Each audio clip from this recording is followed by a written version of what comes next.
So symbolically, a cord cutting ceremony can be lots of things. Symbolically, it really just has to do with kind of like shaking out or purging out old energies, because as humans, we have a tendency to carry the past with us. Like, I think that in my experience in those, just the general population, I think we're all, oriented to the past. Like, we focus probably more on the past than we do on the present and, on the future. I would say we focus mostly on the past, and then some people future trip about what's coming up. And then very rarely are we actually focused on the present. So out of the three, the past, present, and the future, I feel that, we focus the least on the present moment that we're experiencing, and we focus the most on the past. And so,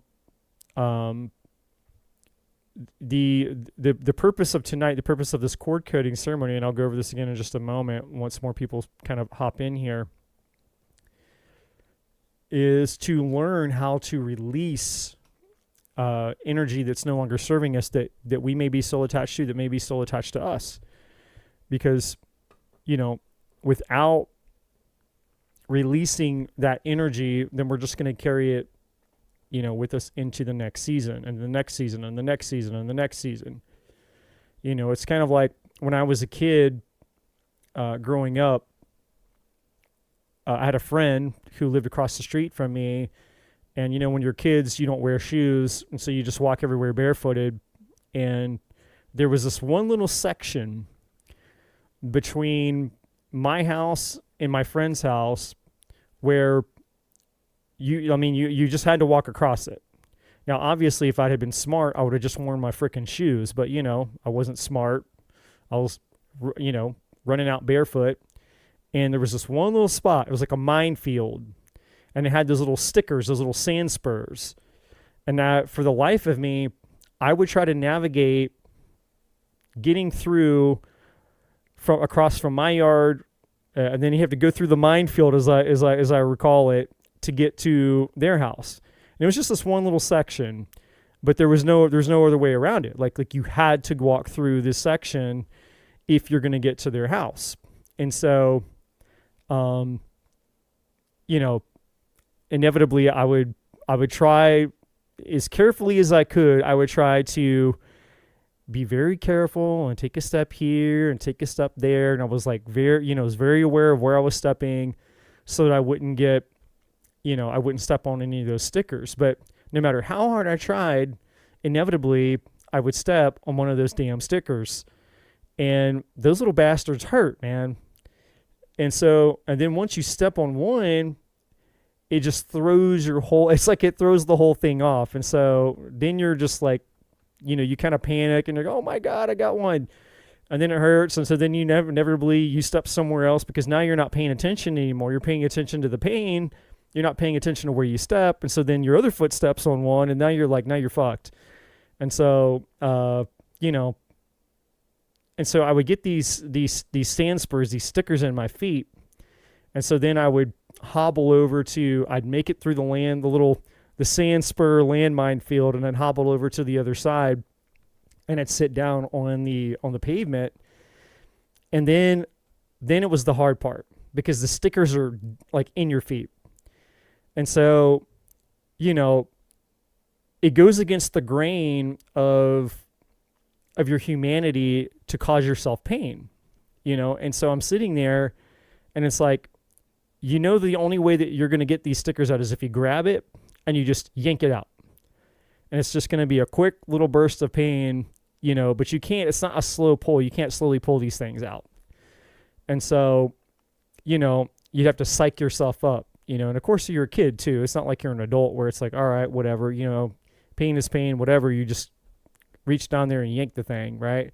So you're sitting there and you have to psych yourself up, just holding on to that little sticker for like a minute to work up the courage to just yank the thing out. And then you have like 5 more to go, because your foot's got like 5 of them. And so the analogy here, the point of the story is that oftentimes as we go through life, we are,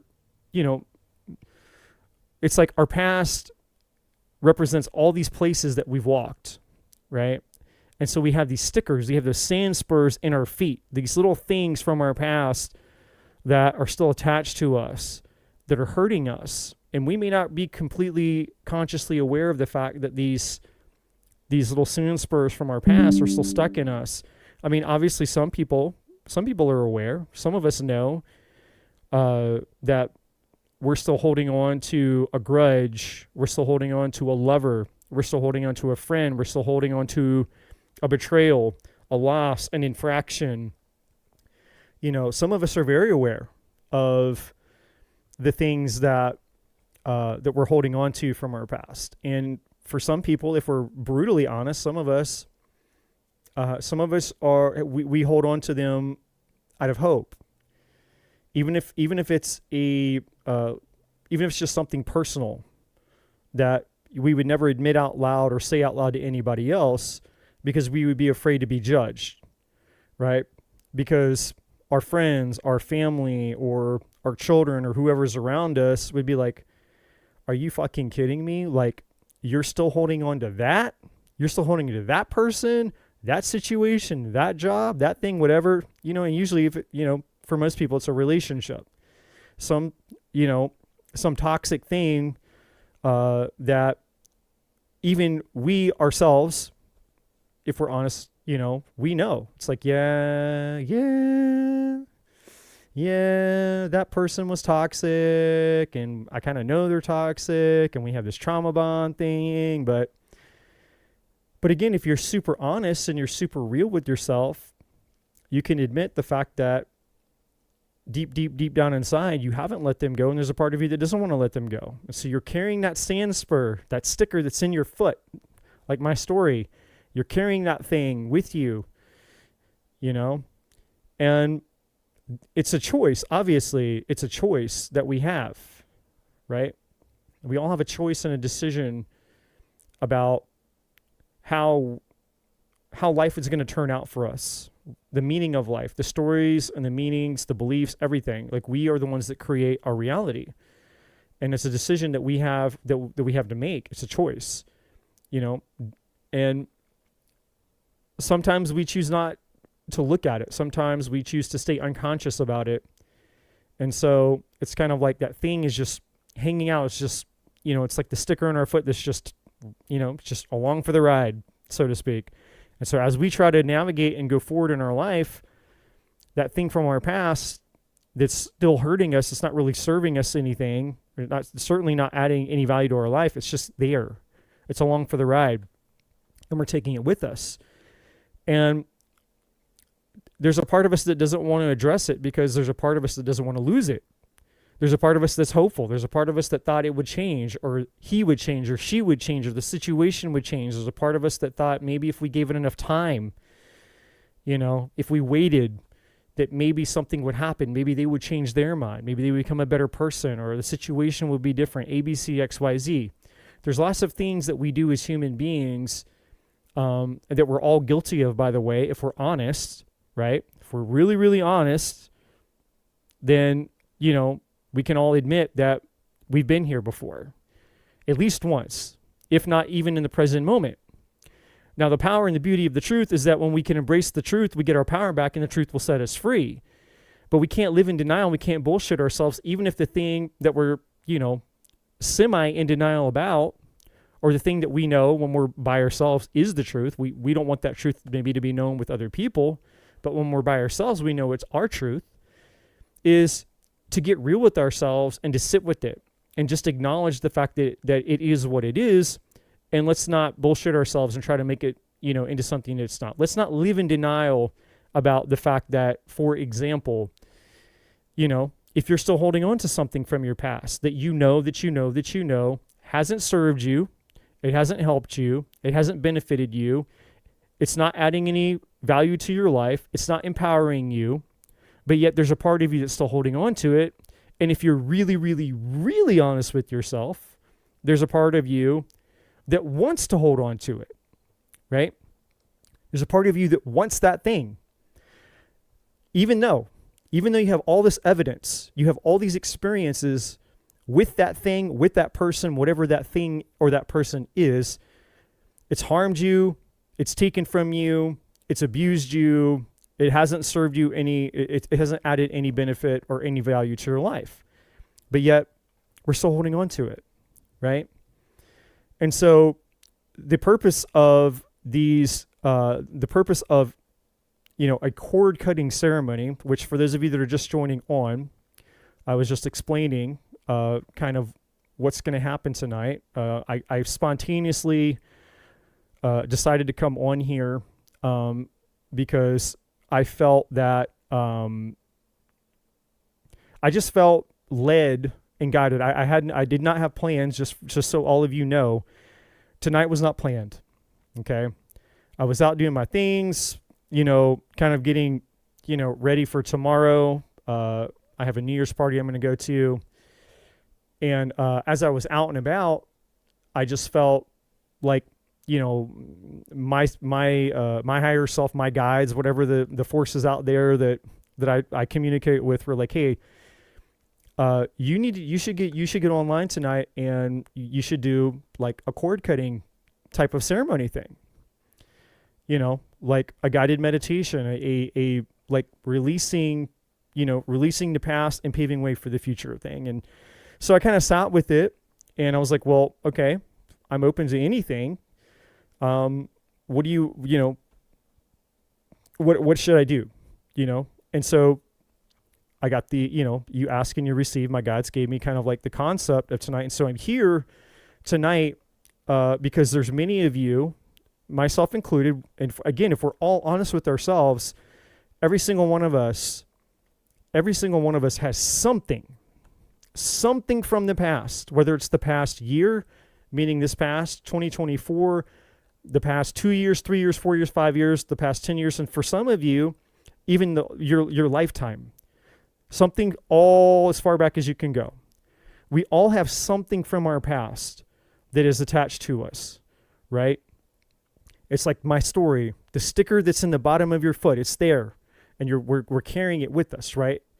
And as we move into 2025, now is the time to become honest and aware, consciously aware of whatever that thing is that hasn't served us, it's hurt us, it's not adding value to our lives, it's been keeping us stuck, it's been keeping us in indecision. It's been preventing us from really moving forward in a courageous and bold way, or a way that seems freeing.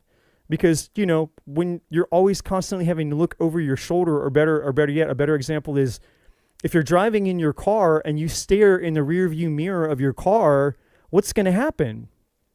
Can you drive safely down the highway, down the interstate, while you're just staring in the rear view mirror the entire time? You never take your eyes off the rear view mirror. You're just staring at what's going on behind you. What's going to happen? What's going to happen as you continue to go forward in your life? You're going to crash. You're going to hit something, right?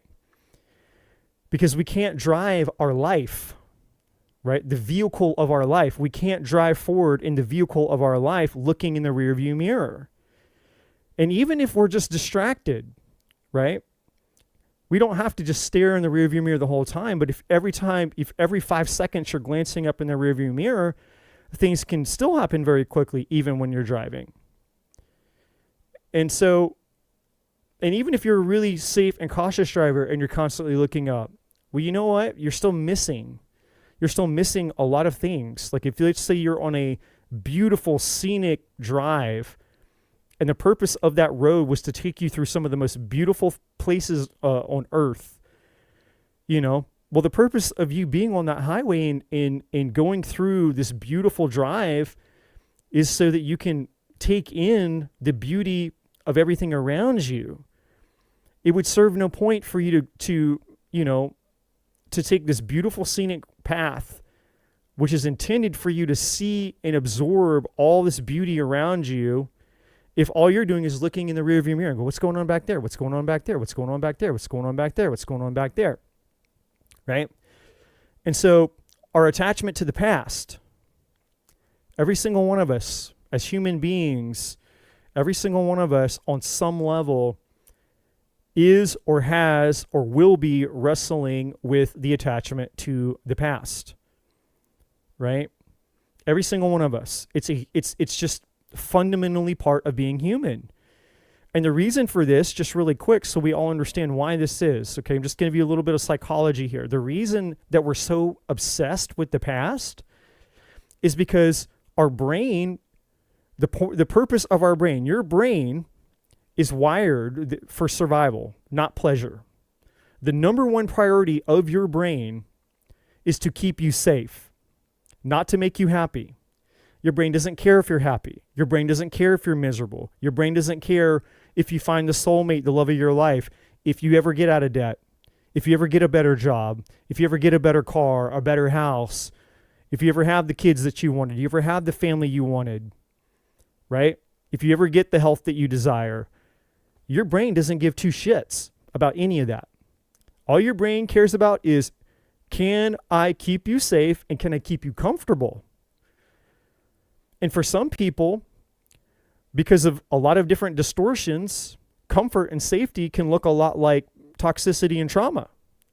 Hence, in extreme cases, you look at domestic violence abuse, right? People who stay in relationships, serious relationships with, a partner who punches them in the face, throws them down the stairs, beats the living shit out of them, knocks their teeth out. They're black and blue. They're bloodied and, like they're half dead, right? And their friends and their family know about it. And they're like, well, why don't you leave? Why don't you leave? Why don't you leave? Why don't you leave? Why don't you leave? Because in their mind, the thing that's controlling that abused person, their mind says, because this is predictable, it's known, it feels more safe to be in a place where someone beats the living shit out of me. I actually feel safer here where it's more predictable because I know what's going to come. I know what's going to happen versus going out there in the unknown world where things are unpredictable, where things are uncertain, right? So the brain doesn't care about your happiness. Your brain cares about keeping you safe, keeping you certain, keeping things predictable, and keeping you in a comfort zone. Now, the second thing that the brain does is the brain takes in feedback, right? The brain is always collecting data and feedback, basically. Hopefully the internet's not going to crap out. I see on my screen over here, it's glitching out, but hopefully the internet will catch up. But the brain is constantly looking for feedback. And so what the past provides us is all the feedback and all the information, all the data from the experiences that we are having. And so that's why it's so easy to live in the past, because the brain has been there before. The brain has collected data from there before, right? The brain has no idea what's going to happen in the future, which means uncertainty, unpredictability, which essentially to the brain, as far as the brain's concerned, means it's unsafe. If we can't predict it, then it's unsafe.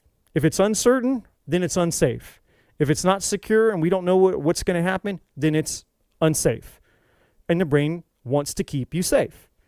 So what this all means is that the past becomes our obsession. The brain focuses naturally, the psychological nature of the brain is for us to focus on the past at all costs, right? And that's why so many of us have a hard time letting go of the past, and why so many of us have a hard time letting go of things in our past that we know are inherently not good for us, right? And this is just one of the dualities of being human. One of the struggles, one of the hurdles, one of the obstacles, one of the challenges of being a human being, right? Now, spirituality, just really quick before we begin, spirituality, on the other hand, and if you guys have ever been here for a hot minute, you've heard me say this before. And if you're new to my channel, well, then this is maybe the first time you're hearing me say it. But true spirituality has nothing to do with tarot cards, crystals, astrology, numerology, and your spiritual tattoos and your zodiac sign and the types of clothes you wear and the way that you decorate your room and burning incense and meditations and yoga and, essential oils and little rituals and, praying to the moon goddess and all this other kind of shit. And if you do those things, I'm not here to judge you for, whatever you do. Like, that's fine. That's cool. We all have hobbies. We all have interests, right? But true spirituality isn't a hobby. It's not an interest. It's not like, some people are into sports and some people are into video games and some people are into spirituality. Spirituality isn't a genre. It's not a sport. It's not a club. It's not an interest, thing, right? Spirituality, true spirituality is very, very simple. True spirituality is just using one's own conscious awareness, right? Your free will, your conscious awareness to focus, to turn your focus, your awareness, your conscious awareness, what you're consciously aware of, to turn your focus and your conscious awareness inside of yourself, right? It's to self-explore. It's to go within, to explore oneself. And in the act of doing so, you're looking for something because, there's the purpose of going within isn't just, well, what the fuck's the point of that, right? Why? Why should I focus on myself? Why should I go within, so to speak? Because there are things inside of you. There is a force inside of you. There is a power inside of you. There is a divinity inside of you that is you, and you are that thing. And it's a paradox because out here in human avatar land, you have free will. You have the illusion of separation, which, this world, this 3D world gives us, basically. The illusion of separation, that I am separate from you, you are separate from me, and we are separate from the source. We are all experiencing life separately. That is the illusion. That is the world. And, we came here, we incarnated in this body to experience the illusion of separation, or AKA free will. Because once our soul leaves this body, we're not going to have the illusion of separation anymore. We're going to be right back to oneness. We're going to be completely aware of everything from all the infiniteness of all the infiniteness. We're going to be completely aware of all of it, just like we were before we came into this body. So we made a conscious choice before we came into the body that we decided, hey, we want to have a certain set of experiences that only the illusion of separation can afford us, right? And this is just spirituality 101. Now, along with the illusion of separation came spiritual amnesia, right? Which means that once our soul came into this body and our body, came out of the womb, we don't remember anything.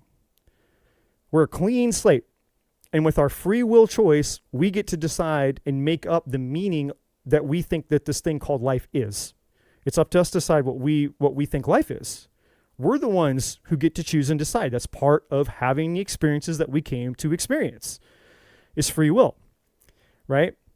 And so, and that's just, it is what it is. But for those of us who, in our experience of being human, we also realize that there's something inside of us. There's a dissatisfaction. There's a spiritual bankruptcy. There's a purpose depression. There's a longing. There's a craving. There's an itch. There's a something. There's a void. You can use your word for whatever that feeling and sensation is that nothing can fill. No drugs, no relationship, no sex, no food, no workout, no amount of money, no possession, no object. It's like you can try anything and everything, and no matter what you do, no matter what you try, there's something inside of you that says, hey, that's not it. That's not it. That's not it. That's not going to make you happy. That's not going to make you fulfilled. It's a longing. There's a sense of I'm lost without whatever this thing is, but you don't know what that thing is. But it calls to you. It's calling and calling and calling. And the calling of the thing is that sensation and that feeling that you can't escape inside of you, right? And then when you listen to that thing, you listen to whatever that thing is, that's what spirituality essentially is. It's the moment you realize that there is something inside of you calling you, you pay attention to it, so you go and address it. You focus on it. You get curious about it. It's like, hey, all right, instead of trying to medicate it, suppress it, ignore it, run from it, and all the things that most people try to do with their lives anytime they feel anything that doesn't feel comfortable for them, right? And this is unfortunately one of the major health issues within human existence right now, is that humans, we've become so weak, spiritually speaking, mentally speaking, emotionally speaking, physically speaking. We become so weak and so sensitive to the slightest amount of discomfort that we immediately run. We can't sit in discomfort for very long anymore. Few people can't take any amount of discomfort. They have to ignore it. They have to suppress it. They have to do something. We have to get out of discomfort so quickly. Few people have the courage and the strength to sit in their discomfort long enough to investigate what the fuck the discomfort's trying to teach them, show them. What is it trying to tell you? The answers are in your discomfort, right? But we live in a world that's constantly trying to hand you the next magic pill, the next thing for you to do, the next distraction, the next way out of your discomfort. And then we experience spiritual bankruptcy as a result of ignoring our inner calling, because we can't sit in that discomfort long enough to actually hear what our spirit is trying to communicate to us, much like a relationship, right? And this is something everybody can relate to. How many of you have been in an intimate relationship, a serious relationship with somebody that you loved, and that person said that they loved you, and you guys, no matter how hard you tried, it's like you weren't speaking the same language.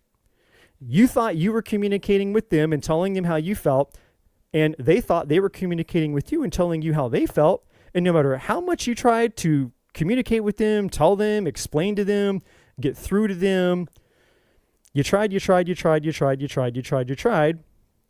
and they did not understand you. You could not get through to them. They could not get through to you, right? And so then the relationship becomes what? The relationship becomes uncomfortable. There's discomfort. And you don't want to sit in the discomfort any longer than you already have, and they don't want to sit in the discomfort any longer than they already have. And now your relationship is being defined by the discomfort you're experiencing, and neither you or your partner want to experience that discomfort anymore. So now what? Instead of trying to bridge the gap, bridge the miscommunication, getting on the same page again, you're moving apart. You're moving apart, growing apart, going your separate ways, further and further and further. Further and further you go until finally there is no more relating, because that's what a relationship is. It is a relating ship. And when there's no more relating, then there's no more relationship, right? And so the discomfort that you were experiencing with your partner wasn't the problem, right? Just like people come to me for relationship coaching, they think the problem that they're having is communication. Oh yeah, we're having all these communication problems. When I ask people what they think the number one reason for divorce is, 90 to 95% of people will tell me every time, it never fucking fails. They'll say the number one reason for divorce and a breakup is communication. It's not true. You're communicating just fine. In fact, if you're not communicating at all, is that not communication? Absolutely. If I'm downstairs not talking to you and you're upstairs not talking to me, is that not a form of communication? Absolutely. We're always having communication. There's always some form of communication happening. It may not be beneficial communication. It may not be healthy communication. It may not be the communication that I want or that they want, but communication is happening until the relationship is over. The only time that communication is a problem in a relationship is when the relationship is over. When I've moved on and you've moved on and we're done and we're never looking back at each other ever again. When the relationship is done and dead and over, then we're done communicating. But for as long as we both believe that we're still in a relationship with each other, even if the relationship sucks and it's fucking miserable, we're communicating. Whether it's words, whether it's not words, whether it's body language, whether it's not body language, whether it's my resentment towards you and your resentment towards me, whether it's unhappiness, dissatisfaction, unfulfillment, there's all kinds of ways to communicate. It doesn't just mean that, okay, well, you know, and I get what people are trying to say. You know, I understand what people are trying to, what they're trying to convey to me, rather, when they say communication is the problem. What they're trying to tell me is, hey, Eddie, I just don't feel safe, seen, heard, and understood by my partner. And since I thought that this was supposed to be about love and connection, and we're not experiencing a whole lot of love and connection, you know, I'm over here going, what the fuck? You know, I'm confused. I'm lost. I don't get it anymore. Because I thought the purpose of me being with this man or this man being with this woman was for there to be mutual love, connection, passion, intimacy, vulnerability, all the stuff that makes love what it is. Right? And so, you know, the surface level way that they know to describe the issues that they're having is it's all kind of wrapped up and generalized into this concept that they're calling communication when it has nothing to do with communication.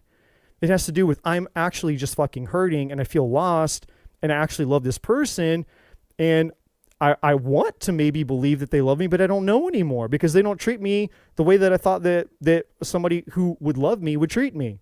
But, you know, let's be real, you're probably not treating them that way either. If I was to ask them, if I was to get them and pull them aside and say, well, what's your perception of this? They're going to tell me the same thing. They're going to say, well, she doesn't make me feel fucking loved either. And then I pull her aside and say, he doesn't make me feel loved. And they both had their own sets of complaints about a reality that they thought they were supposed to be experiencing together that they have not achieved. And they want to generalize the overall issue and say that it's communication. It's not a communication problem. You're communicating actually just fine. Communication isn't the problem, right? And so all that to say, that was that's just an example that we can all use to relate to ourselves when it comes to spirituality.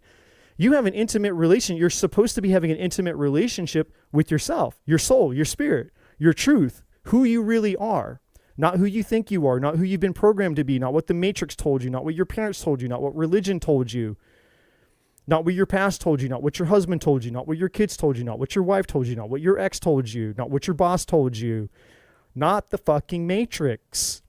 Who are you? The real fucking you inside of you. Who is you?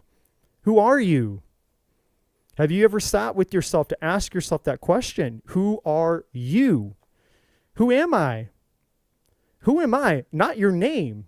The name is just something your parents gave you. Your body, this flesh suit, this avatar is something your parents gave you too. Who is the you inside of that body? Who is the you that's looking out from behind those eyes? Who is the you that's having the concept called human experience? Who is the you that we're calling consciousness? Who is that force? Who is the you that when you open your mouth, there's this sound of a voice that's unique to you that comes out of you, right? Where if I close my eyes and if I know who you are, and if I was blind, I've never seen what you look like. If I was born blind and never saw what you look like one day in my life, but I heard your voice, I knew that it was you. Because there's an energy inside of your voice. There's a personality inside of your voice. There's a personality that's attached to the consciousness that you are. It has nothing to do with your name, has nothing to do with the body that you inhabit. Who is that? What is that? Where did it come from? Why is it here? Right? And so when we are not having a good relationship with that force, it's like being in an intimate relationship that I just described. All of a sudden there's distance. All of a sudden there's discomfort. All of a sudden there is a sensation inhabiting you that's telling you that this relationship isn't going very well. Just like the signs in a human relationship. It's not hard for you to know when your relationship with your intimate partner is not going well. It's not hard to figure that out, is it? It's certainly not hard to figure that out. When your intimate relationship isn't going well with your partner, you know that shit. You're able to figure that shit out in 2 seconds. You know that you know that you know that you know that you know. Like, yep, things aren't going good between me and my partner.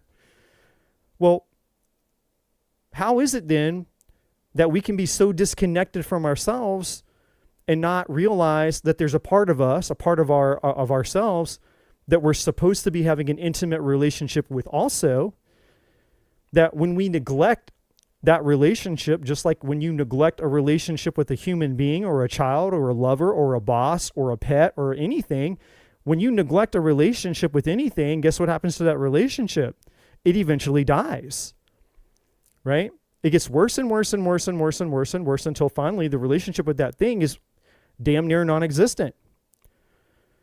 So there's this part of you, every single one of us, we all came, thankfully, the great divine, God, source, the universe, the creator, the infinite, whatever you call that force, thankfully gave us all an internal alarm system. We all came pre-installed with an internal alarm system that when we start to neglect who we really are for too long, that alarm system starts to go off. And it starts off kind of quiet at first. It's just kind of starts to barely gently get our attention a little bit. They're poking us a little bit. They're chiming a little bit in our ear. But, maybe we ignore it. Maybe it wasn't strong enough. But the longer we ignore it and the longer that we continue to neglect it, that alarm gets louder and louder and louder and louder and stronger and stronger.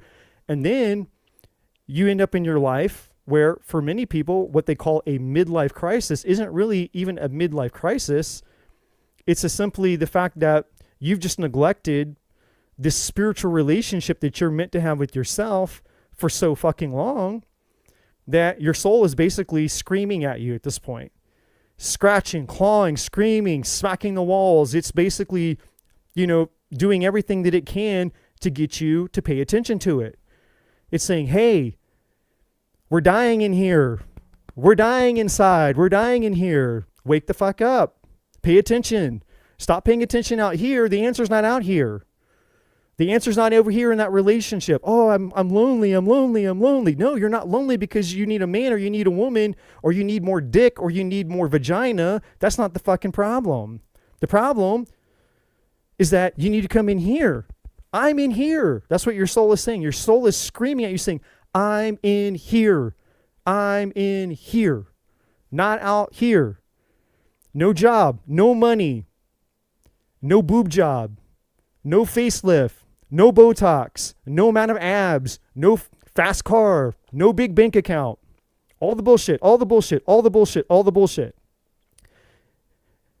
This pandemic of powerless where people are out here trying to figure out, well, what's the code? How do I get this? How do I stop?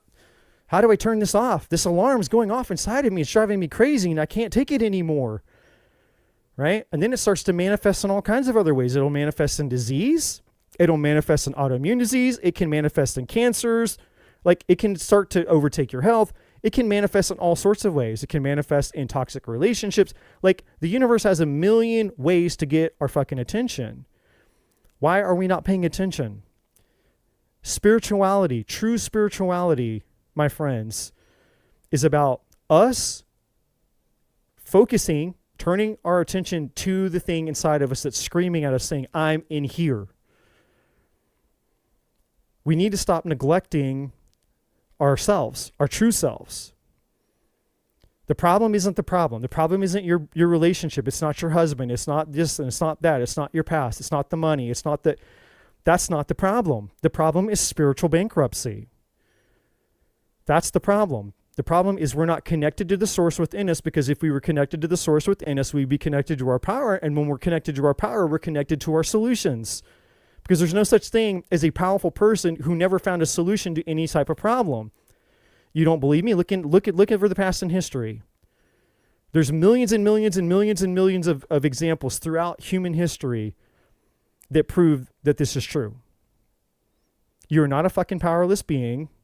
You're not a victim. Your life doesn't suck. You're not broken. Whatever the story is, whatever you think the problem is, I can assure you the problem isn't the problem. It's some form of powerlessness. And that powerlessness is connected to some form of spiritual bankruptcy. It's the fact that we have been trained and taught to focus so much so out here in the external world, looking for solutions out here, looking for solutions out here, looking for solutions out here that get you nowhere, that leave you dissatisfied, that leave you unhappy. And I'm not going to tell you that there aren't moments where you take the pill, you take a shot of alcohol, you meet somebody that you're super attracted to and you have a wild night of passionate sex. I'm not going to tell you that isn't going to, that those little hits of dopamine aren't going to have an effect on you. But those are breadcrumbs, right? We can breadcrumb ourselves, for a while. And most people do. But eventually, again, your spirit, the longer you neglect your soul and your spirit, eventually even the breadcrumbs don't work anymore. Nothing will work. We all will reach a threshold, right? In our spiritual journey. This is a fact. This is a universal fact. We all will reach a point in our spiritual journey where whatever it is that you do or have been doing no longer fucking works anymore. You can't outrun spiritual bankruptcy. You can't outrun purpose depression. You can't outrun that feeling and that sensation, that void inside of you that's empty. And you keep trying to feed it with something that you think is going to fulfill it. Right? And so this whole thing, this whole spiel that I'm going on about the past and cord cutting, and hopefully if my internet will function tonight, is for us to make a decision, because so many people, in my opinion, and I'm guilty of this, I've been guilty of this, many of the problems that people have perpetuated have to do with the fact that you're just indecisive. It's not even that you're not a powerful person. It's not even that you're incapable. It's just that you're afraid to make a fucking decision. You're scared. You're just afraid to decide. And I understand because I've been there. So when I say this, I'm not over here judging you because I've been scared to make a decision.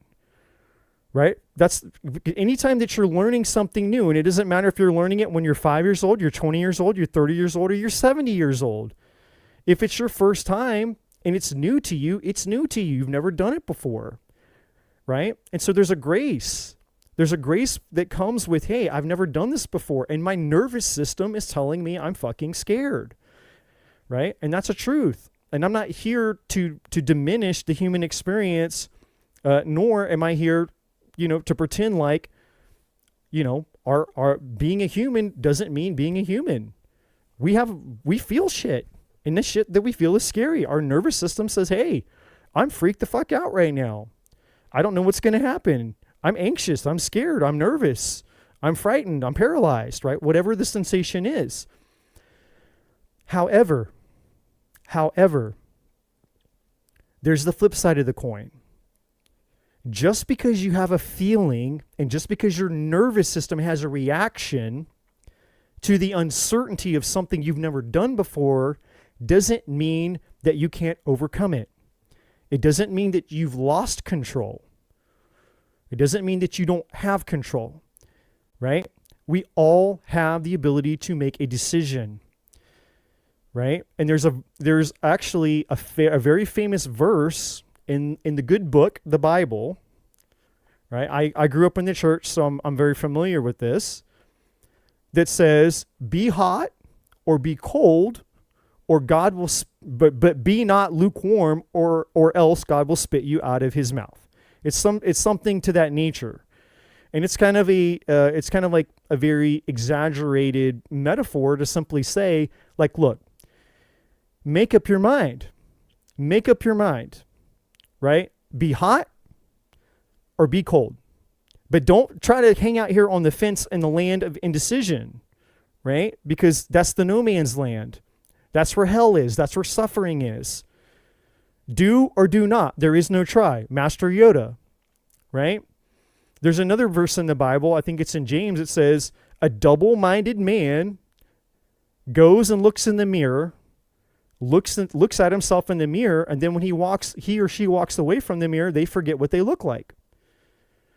You know, it's another metaphor of saying, like, that's insane, right?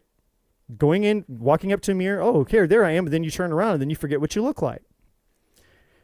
And so all throughout, you know, ancient spiritual texts, ancient spiritual documents, and philosophers and history and all the things, every single, you know, ancient philosopher, teacher, guru, whatever, they've all said the same thing. They've all taught the same thing. Indecision is the worst form of powerlessness. When you're stuck, you feel like you can't do this and you can't do that. Or you're paralyzed. You won't do this or you won't do that. You're afraid to make a decision for your life, right? And so what we want to do in all of this is we want to connect to our power. The first thing we want to do is we want to stop ignoring our spiritual bankruptcy. We want to stop ignoring what's going on inside of our spirit, our soul, the deepest part of ourselves, by focusing out here on the external world, looking for solutions, looking for problems, looking for fulfillment, looking for the next thing, the next relationship, the next money, the next job, the next whatever, to come in and to fill this void. It's not going to fill the void. All right. That's the first thing, is the acknowledgement that we have a spiritual problem that can only be fulfilled and corrected with a spiritual solution, which you have, by the way. You don't have to go out. You don't have to pay thousands of bajillions of dollars for it. The answer is already yours. The key is already yours. All right. So it's free. The solution to your spiritual problem is already within your control. You just have to come to learn that you have this power and that it's actually within your control.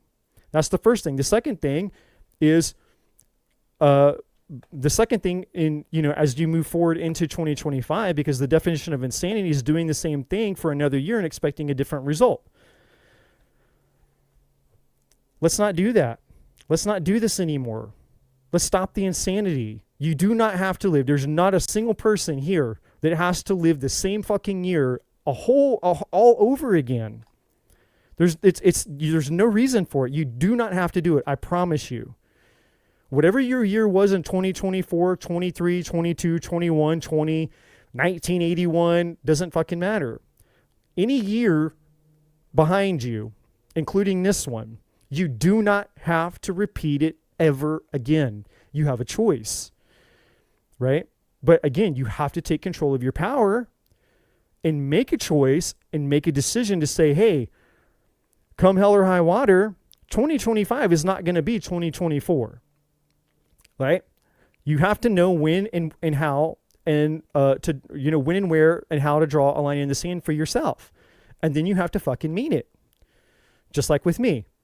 And my 2024 wasn't bad, to be honest, but do I want to relive 2024? No. So I'm drawing a line in the sand, right? I'm not carrying anything from my past cannot enter and join me in 2025. In fact, the only thing that can join me in 2025 are the lessons that I've learned, or what I call the treasures that I've found in my piles of shit. When life has taken a shit on me, whether it's relationships, whether it's jobs, whether it's health, whether it's unexpected things, it doesn't matter.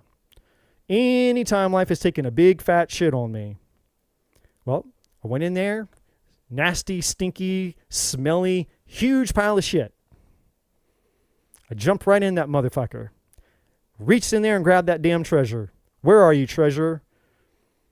And when I find that treasure, I'm like, there it is. There's the pearl. There's the pearl of greatest price. That's mine. That's my eternal fucking treasure. and I'm going to ingest it. I'm going to sit with it. I'm going to explore it. I'm going to understand it. I'm going to learn from it. I'm going to let it teach me. I'm going to bathe myself in it. I'm going to saturate myself in it. I'm going to immerse myself in it. And then when I come out of that period of time where I've sat with that treasure, now I have treasure to give out here to the rest of you guys, right? That's the beauty of it. My treasure isn't just my treasure. My miracle isn't my miracle. Now it becomes a treasure and a miracle for somebody else. And now I'm excited because like, hey, I've got this treasure, and I went into a lot of shit and I found it, and I came out and like, look, there's so much of it. It's not even just for me. It's like, there's no scarcity here. It's like, I'm just happy to share it with anybody. There's so much treasure here. It's like, you can have some, you can have some, you can have some, you can have, everybody gets some, right? That's how much was in there. And that was just my pile of shit. Just all this treasure came out of just this one pile of shit back here. And I've had all these piles of shit, and I've got all this treasure in here, and it's just got so much treasure, you know, more than, you know, hundreds of lifetimes worth of treasure for me by myself, you know, but then there's all this other treasure that's here. So I'm just out here giving it away. Treasure. Everybody gets treasure. It's like Mardi Gras in New Orleans, you know, everyone's throwing the beads. You know, just throwing the beads, everybody gets beads, you know, here, beads for boobies, you know, like everybody gets beads. It takes courage. It takes courage to make a decision about the life that you want to live when you're ready to end the life that you have been living. And it's just that simple. We all get what we tolerate. You will continue to get what you tolerate as you move into 2025 unless you decide you're unwilling to tolerate the thing that you've been tolerating any longer. What have you been tolerating? What have you been tolerating that you need to stop tolerating? And this is what requires courage and honesty. Stop running from it. Stop denying it. Stop suppressing it. It's time to get real with your fucking self. It's time to say, you know what? There's all kind of I don't know what kind of shit's in my closet, and I'm scared to fucking open that thing because there's all kind of shit in there. There could be trauma in there. It could be this in there. It could be that in there. Good. It's time to open up the fucking closet and stare those skeleton bastards in the face. It's time to reclaim your power. It's time to steal your treasure back from the skeletons in your fucking closet. Because you deserve better. You deserve a life that you get to live on your terms. It's not about just settling for the lowest possible standard, which makes you into the lowest possible version of yourself. And then you start to hate yourself. You start to despise yourself. You don't love who the fuck that you are because you've settled for the lowest possible version of you. And so you tolerate things. You tolerate a shit job, a shit boss, a shit partner. You tolerate shit health. You tolerate shit, and shit. But that's not who you are. That's not your truth. And then you wonder why there's something inside of you that's screaming at you. What do you think that thing inside of you, that force, the infinite force of the Creator, what do you think that force is trying to tell you that you're ignoring? Well, I can certainly tell you that the force inside of you that's been screaming at you for whoever knows how long, I can tell you for sure that what that force is not trying to get to say to you or scream at you. That force isn't saying you're shit. That force isn't saying that you're not good enough. That force isn't saying, hey, yeah, this is it. This is all you got to look forward to. This is it. This is your worthless fucking life. Here it is. Your shitty ass, worthless, nothing life. You're going to be fucking miserable. You're going to keep you're going to be lonely the rest of your life. You're going to keep attracting douchebags. You're going to work at some shit job that you hate the rest of your fucking life. You're always going to hate the way that you look. You're always going to look this way and that way. You're always going to be ugly. No one's ever going to love you. No one's ever going to care for you. No one gives a shit about you. You think that that's what that force is trying to tell you? Do you think that the force inside of you that has that much power to create that much of a feeling inside of you that no matter what you do, you can't turn it off. You can't silence it. You can't outrun it. You can't escape it. It just gets louder and louder and louder and louder and louder. And you mean to tell me that that's what that force wants to tell you? The voice inside of you that's trying to get your attention just wants to come and confirm your worst fears about you to yourself and say, oh, actually, hey, I just wanted to get your attention and just let you know you are a piece of shit. You are worthless. You are a total complete fuck up, and you don't deserve love. You'll never have love. No one wants anything to do with you. You're a loser. You're a reject. You're fat. You're ugly. You're a bitch. You're a whore. You're a this. You're a that. You know, and your life is basically worthless. But I just wanted to come and tell you that. Do you think that that's what that force inside of you is trying to get your attention? Or maybe, just maybe that force inside of you has been screaming at you, trying to get your attention to redirect you to a higher fucking truth.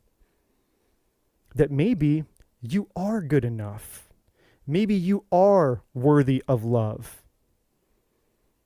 Maybe you do have the power to create a beautiful, profound life that you can hardly ever imagine. Maybe love is possible for you. Maybe your dreams are possible for you. Maybe that force is screaming at you, chasing you, trying to do everything in its power to get you to pay attention to it because it has a message of hope, a message of courage, a message of faith. A message of saying, hey, I am here with you and for you to help you and assist you. I will do anything and everything possible but two things, because the universe has two rules. The universe has two non-negotiables with every human being that's alive. Here are the two non-negotiables with every human being. The universe will not violate your free will. You have a choice. You have free will. You get to decide what the experience that you call life, how that experience unfolds for you. The universe will not violate your free will. That's the first non-negotiable. The second non-negotiable is the universe will never give you anything that's not in your highest good. So when you're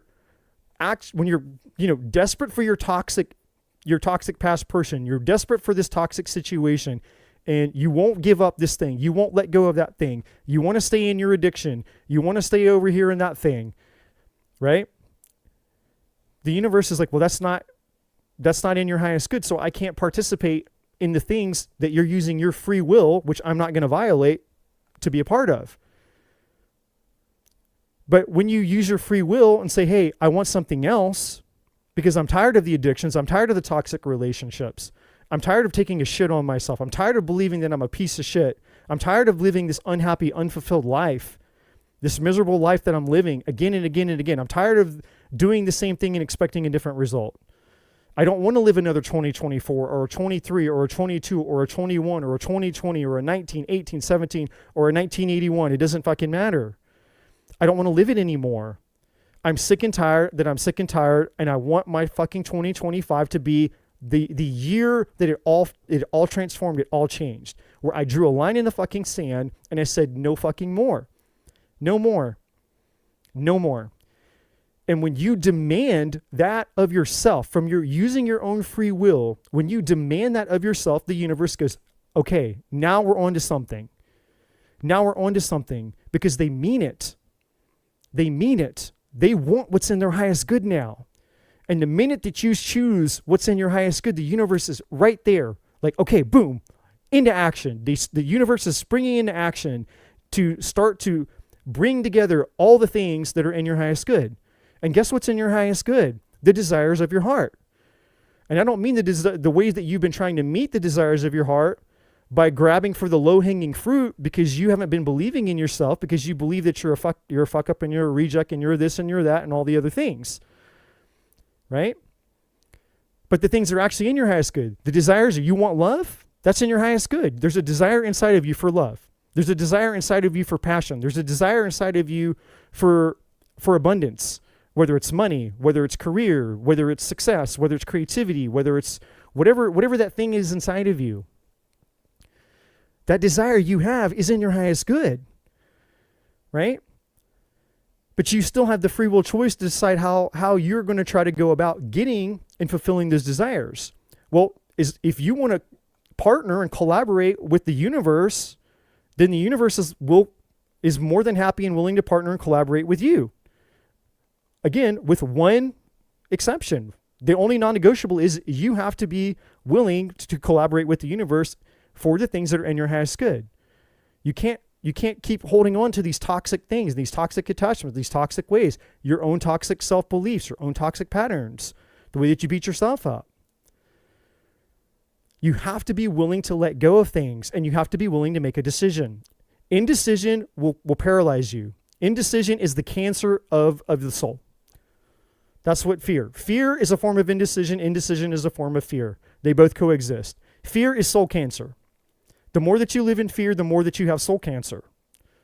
And the fear will infect and infect and infect and grow and infect and infect. Next thing you know, you're paralyzed.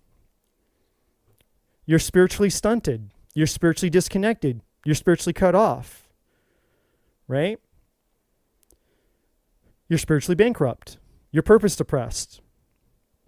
And while that cancer is spreading throughout your soul, it has effects. It has effects on your ability to make decisions that are healthy and beneficial for you, like continuing to choose toxic people, toxic relationships, jobs you hate, settling for shit that's not good for you, settling for a lower standard, settling for a lower quality of life, ABC and XYZ. All because of fear, soul cancer, indecision. I'm afraid. One courageous, bold step can change the entire trajectory of your entire life. And I'll remind you, my friends, that courage is not the absence of fear. It's doing something afraid. But I don't know how. You don't have to know how.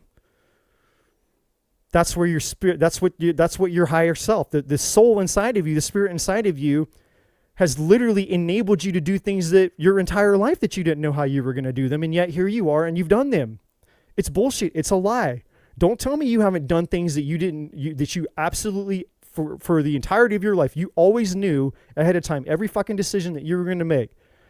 Don't lie to me and tell me you knew exactly how to do it, what was going to happen, what the results were going to be, what the outcomes were going to be. You make decisions every day. Every day you make decisions that are completely immersed in uncertainty. Me, you, everybody makes decisions every day that complete uncertainty involved. Every day is a day of courage and risk. You know, it may not be the thing that in your conscious awareness feels very scarier to you because you just have chosen not to prioritize that thing. But if you chose to prioritize that thing instead of this thing, guess what you would do? You would project the fear that you have on this thing onto this thing. And then this thing over here that you were doing quite easily with great amounts of uncertainty, great amounts of not knowing how to do it, great amounts of, I don't know what the fuck I'm doing, but I'm just living life and I'm doing it anyway. And I'm figuring it out as I go. Right? Are you not figuring shit out all the time? Yes or no? Of course you are. And no one gave you the blueprint, no one gave you the manual, no one gave you the steps, and you figured the shit out. Well then, why is it over here that you have this problem where you're afraid to make a decision? Because you project a need to know over here, whereas over here, you're not projecting, you're not focusing.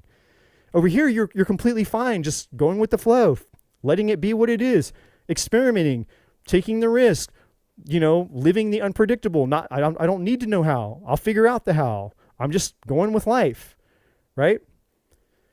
You live your life that way all the time.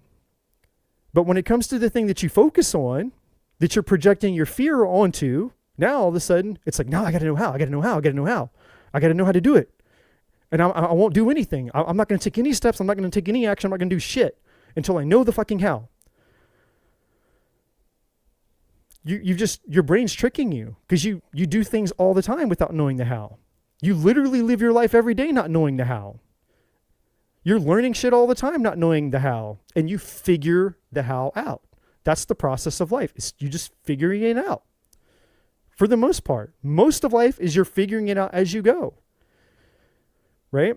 And that's just on a psychological level. That's a psychological fact, by the way.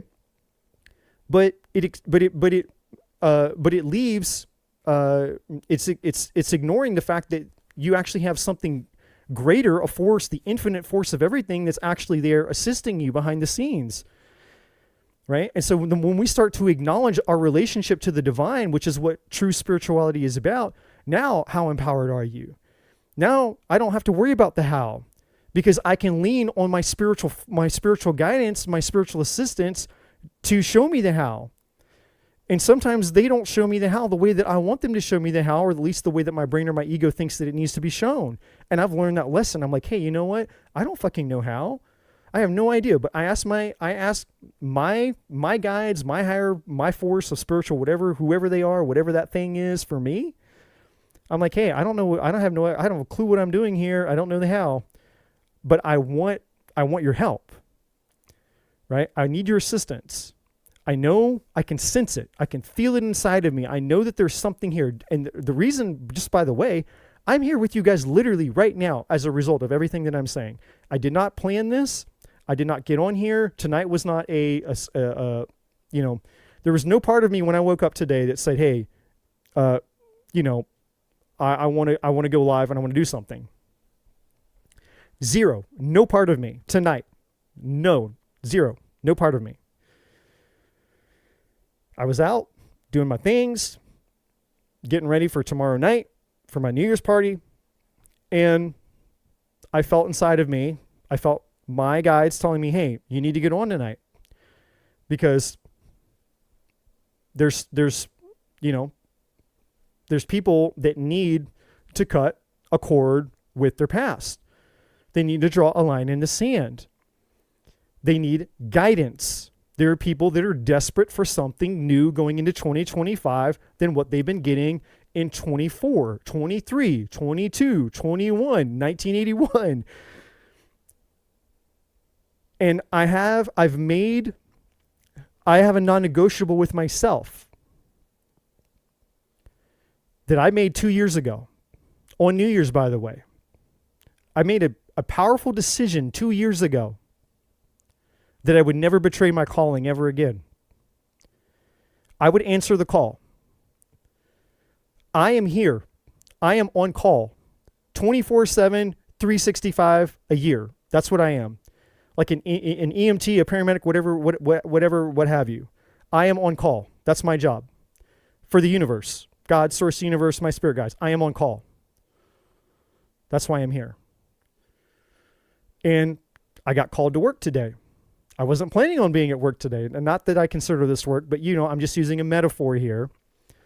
I was out doing my thing, just my little typical, normal little Eddie life thing. I'm nothing special. I'm a human just like you guys. I do the same human things that you guys do.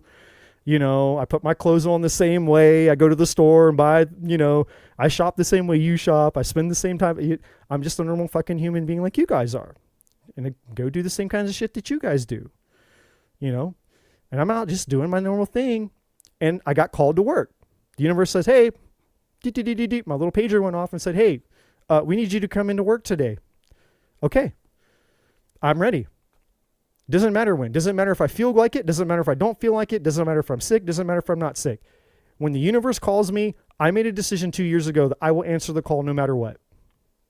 I am here to answer the call. That is my number one priority in life, is to answer the call. So I am here before you spontaneously because I answered the call. And guess what? I didn't know the how. I had no clue what I'm doing. I have all this stuff that's coming out of my mouth.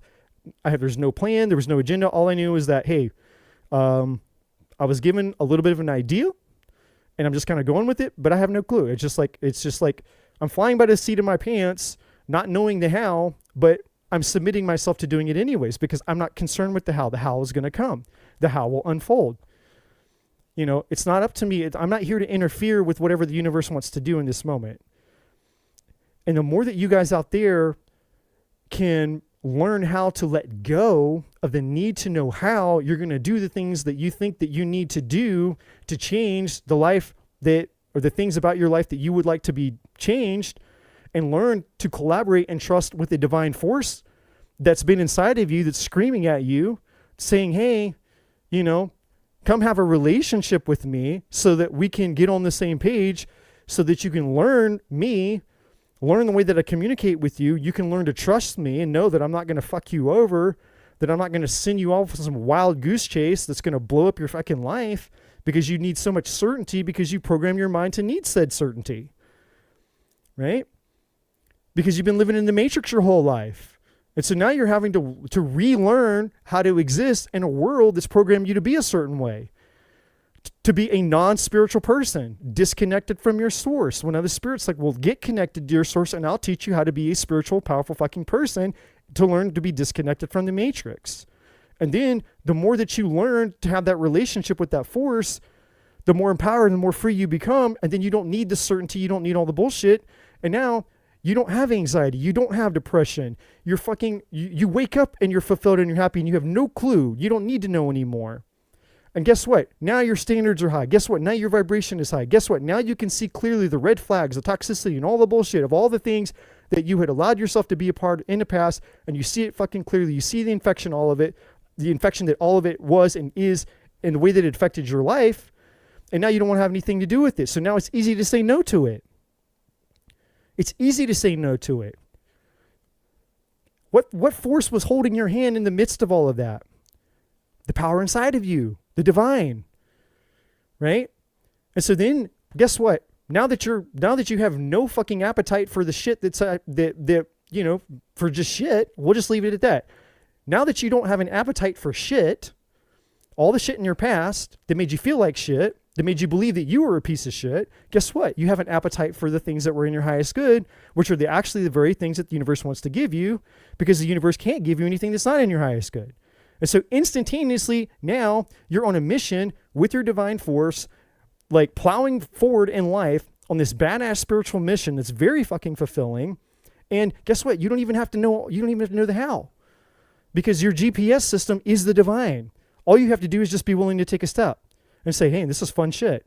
And it is fun, because crazy shit starts to happen that you can't even, it's like, I can't make this shit up. The woo-woo spiritual life, man, it's exciting as fuck. I can't make this shit up. Things are happening all the time for me. Things out of left field, right field, you know, I'll just spontaneously, miraculously, manifestation, law of attraction, all that shit that those people talk about, that shit starts to happen for you. And you're not sitting there having to ohm yourself out in the woods and meditate 24/7 and blah and all this other shit. You like spend thousands of dollars in crystals and have every spiritual tattoo and zodiac sign all over your face and your body and blah. You don't need all that shit. You just made a fucking decision. You made a decision. The first decision is to go inside, stop ignoring the screaming of your basically your spirit screaming at you saying, hey, I'm in here, not out there. That's the first decision. Come inside, start having a conversation, a relationship with your divine, the most inner, deep, divine part of you, God, source, universe, whatever you call that thing. And then as you connect to that, you start collaborating with it. And you start to realize that, man, this force isn't going to hurt me. It's not going to, there's no part of this force that could ever hurt me. I am this force and this force is me. We're one. And it's kind of a paradox because it feels separate, because I believe my whole life in the illusion of separation. But the more that I have a relationship with it, the more that I realize there is no separation. And then the more that I have a relationship, the more that I realize I don't have a separate. Not only do I not have no separation with me and that force, I have no separation with me and anyone else, or anything else for that matter. Whether it's a dog, a tree, a plant, a grasshopper, a mosquito, the clouds, the rain, the universe, the stars, the galaxies way out in the fucking far end of what we can't see. Right? There's no separation of anything. We are all that force. And so all of a sudden you start to experience the peace that surpasses all understanding, as the Bible says. What is the peace that surpasses all understanding? How do you obtain the peace that surpasses all understanding? How many of you would like 2025 to embody a peace that surpasses all understanding? How many of you are actually, if you're honest with yourselves, can admit out loud here right now that you're experiencing a fulfilling level of peace, an amount of peace that is fulfilling for you in your life? You're like, yeah, my life is pretty fucking peaceful and I'm happy, right? I'm actually happy with the amount of peace I have in my life. How many people can admit that? How many people can say that if they're being honest? And if you're not experiencing peace, if you're living in depression, you're living in anxiety, you're popping fucking God knows how many medicines and medications and this and that, and you got, a 20 gajillion diagnoses, because every time you have an emotion that feels uncomfortable, the world's going to diagnose it and hand you something that you got to pay for so you can suppress and not feel the undesirable thing that you're feeling, God forbid. Right? Going all the way back to what I said, God knows, like, I don't know, an hour ago maybe, I don't know, about being willing to sit in your fucking discomfort to get curious about why the discomfort's there, instead of just trying to run from discomfort the minute that it shows up. Because a lot of that discomfort that you're experiencing is your spirit trying to get your attention to come within yourself so that you can stop having the discomfort. You don't need a pill. You don't need alcohol. You don't need a drug. You don't need a toxic fuck buddy. You don't need more money. You don't need a tit job, a boob job, an ass job, a man job, an ab job, or whatever the fuck job, right? You just need to go within yourself. You just need to come in here and have a conversation with the part of you that's dying to get to be one with you, the part of you that's dying to be one with you, and then your discomfort would be gone. Save you thousands of fucking dollars in pills and prescriptions and this and that and diagnoses and all these things that you think is wrong with you because, you hate the discomfort that you're feeling and you're troubleshooting it in all the wrong ways. That's how this shit works, man. I promise you, God is my witness. I promise you that's how this works. There is no non-spiritual solution to your purpose-depressed spiritual bankruptcy problem. Nothing. If you are spiritually bankrupt, nothing, no pill, no sex, no this, no that, no whatever, outside of you is going to fulfill you. And guess what? The more you try to escape the discomfort, the worse it's going to get. The worse it's going to get, and the worse it's going to get, and the worse it's going to get, and the worse it's going to get. And you can only have so many prescriptions. You can only have so many medications. You can only have so many toxic, fuck buddy relationships. You can only change and modify your body, Mr. Potato Head yourself, with plastic surgery and this and that. There's only so much gym you can go to and try to gym your way out, protein shake your way out of the discomfort. There's only so many ways you can try to escape again and again and again and again and again. You can't outrun it. You can't outrun this. You can't outrun the noise, the spiritual noise. Your spirit knows how to get your attention and keep your attention no matter what. You're not going to escape it. And you're not meant to. And it's not there to torture you, by the way. That's the other thing. It's like, oh my God, this sounds so terrible. It's not there to torture you. It's there to give you your fucking fulfillment. That's the beauty of it. It's an alarm system. You came pre-installed into this body with a spiritual alarm system to say, hey, an alarm is going to go off inside of you when you're on the wrong path. Is that not a beautiful thing? Would you all not agree that that's not a beautiful thing, that your Creator put inside of every single one of us a spiritual alarm system there to alert you when you're on the wrong path? This path, this road is going to lead to destruction, unhappiness, unfulfillment. You will never be happy. You will never, ever, ever, ever, ever be able to be happy, remain happy, and sustain your happiness. You'll never be fulfilled if you keep going on this path. Alert, alert, alert, alert, alert. Danger, Will Robinson. I think that's pretty fucking cool. I think that's pretty loving, right? People put microchips in their pets when their pets get lost so they can track their pets. People get the invisible fences out in their yards for their pets so that their dog doesn't run out into the fucking yard and get splattered by a car, right? People, oh man, those shock collars, man, that's just inhumane. I can't imagine anybody putting a shock collar on an animal and letting their animal be electrocuted. Okay, well then let your animal run out into the fucking street and get splattered by a car. How about that? Which one was better? Your dog having the intelligence to learn after 1, 2, maybe 3 times of crossing an invisible barrier and getting shocked, like, oh, I'm not supposed to go that far, but it saves the dog's life? Or no, just let the dog run out into fucking traffic and get splattered. Or worse, he doesn't get splattered, but maybe he gets crushed. So now you got a vegetable dog. Cool. Now I got vegetable dog at home that I have to take care of. But, you know, God forbid those terrible shock collars that would have saved his fucking life from running out to the street to begin with. Right? No, you have a security. You have a shock collar. You have a shock collar. This is a terrible analogy, Eddie. This is a terrible analogy, Eddie. You have a shock collar. The universe put a shock collar on you, and you're trying to go out into the road, and the universe is trying to shock your ass with this discomfort, saying, don't go out into the road. The universe is trying to shock your ass with discomfort, but you want to escape the discomfort because you don't understand. You're not getting curious about why the discomfort is there. The discomfort isn't there to make you miserable and torture you. The discomfort is there to make you question. Get curious. Why is this discomfort here? And you can't sit, if you can't sit in the discomfort long enough to ask the question, you'll never get the answer. You got to stop running so fast when things are uncomfortable. You got to be able to sit in the discomfort long enough to ask a question to get an answer.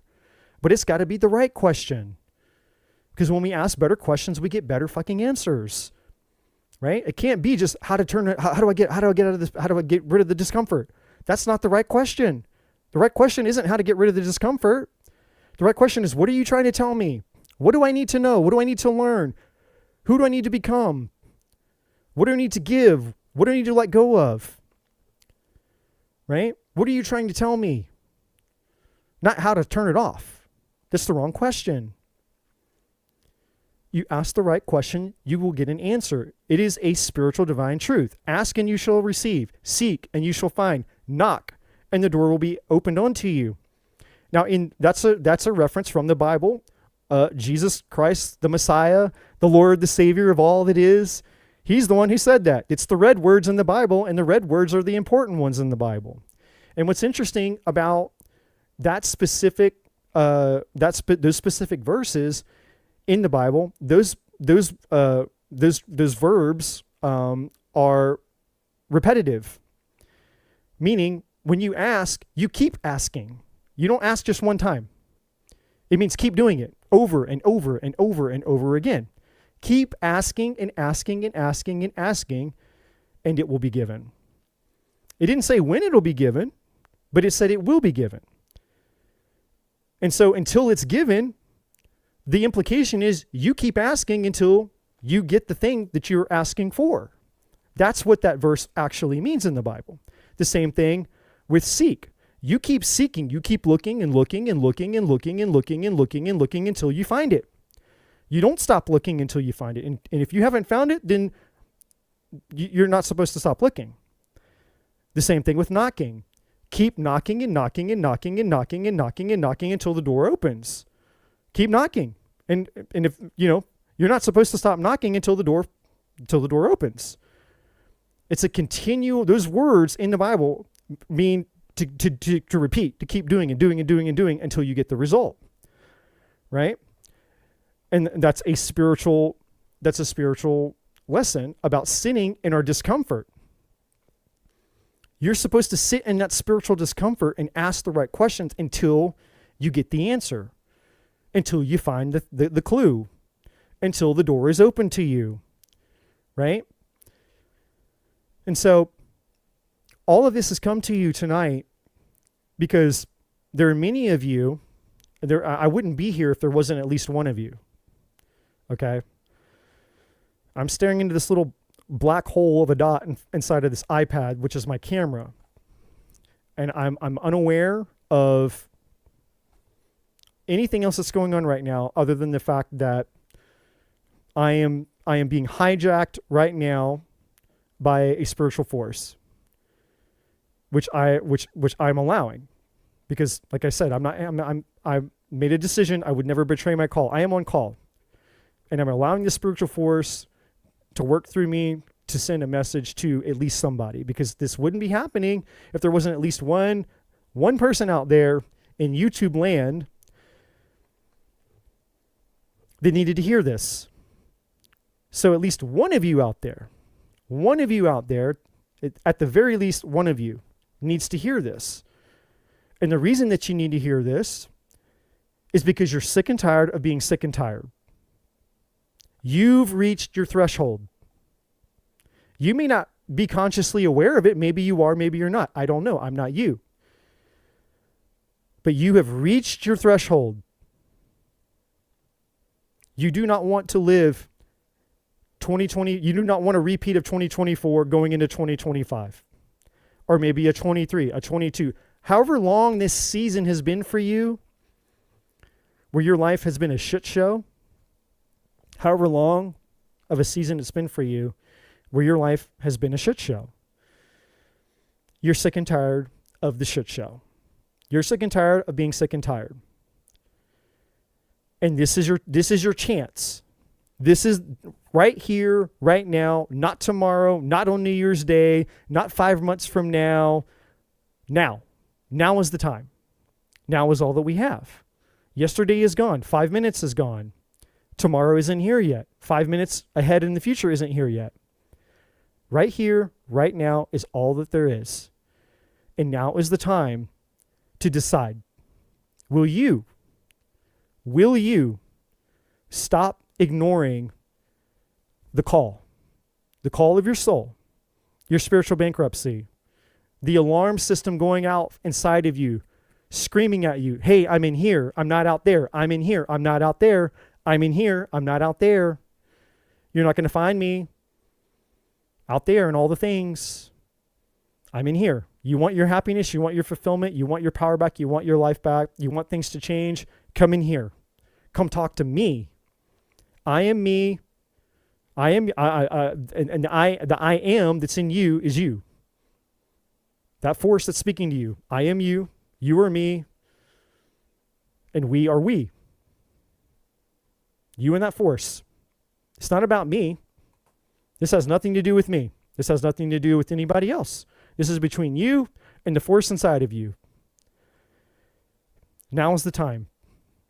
Now is the time to get real and brutally honest, because the truth will set you free if you're willing to embrace the truth. But the truth also means being real, not living in denial anymore, not bullshitting anymore, not pretending anymore, not trying to fake it anymore, not trying to all this other shit. It's just being fucking real. Because you have nothing to prove with the divine force inside of you. The divine force already knows what's real. You got nothing to prove to that force. You can't be good enough for that force. You can't lose the love of that force. Like there's nothing to prove. It's not like with human beings where I got to pretend, I got to act a certain way, compare myself and all this shit. None of that exists with this force. Right? So if you can't be brutally fucking honest with the divine infinite inside of you, then you're going to be stuck for even longer. Because the truth is part of your free will. You embracing the truth is a free will decision that you have. The divine will not violate your free will. You have to decide. I choose truth. The truth, I want the truth that sets me free. I want the Ace of Swords. I want the truth that sets me free. Give me the truth that sets me free, please. And if you mean it, and you want to have that collaboration and that relationship with the force inside of you that wants to have that relationship with you, then I guarantee you that force will come through for you. But if you're playing small and you're holding back and all that shit, then you probably won't. Because that just means you're not ready yet. You're still in indecision. Do or do not, there is no try. Live your life and be happy and fulfilled and put yourself back on the path to actual true happiness and fulfillment, or don't and live in misery, dysfunction, toxicity, bullshit, and unhappiness and all the same shit that you've already been living. It's up to you, right? It's that simple. You can get on your path, connect to your source, get on your path. 2025 will be different for you, or you can keep doing the same thing that you've always done and keep getting the same results you've always gotten. But you can't complain about it anymore. How are you going to complain about the fact that your life is shit? And you're like, man, my life is shit and I don't like my life. I don't like my relationships. I don't like this. I don't like that. I don't like this. I don't like that. but you're unwilling to change it. If you're unwilling to change it, then you can't complain about it. Sorry, not sorry. If you're unwilling to change it, then you've made a decision that that's what the fuck you want. Right? So again, maybe there's one person out here that needs to hear this. I mean, there has to be at least one person out here, because the universe wouldn't have, wrangled me and pulled me out of whatever, all the things that I had to do to come out here onto YouTube land unexpectedly to say all this shit when this is the last thing that was even on my mind, much less even on my agenda. But I'm here because I'm here to answer the call and I'm here to serve. Hey guys, thank you so much for checking out this video. If you haven't already, please like, share, subscribe to the channel. All the other information is in the description box below. And as always, my friends, I'm not a bloody psychic.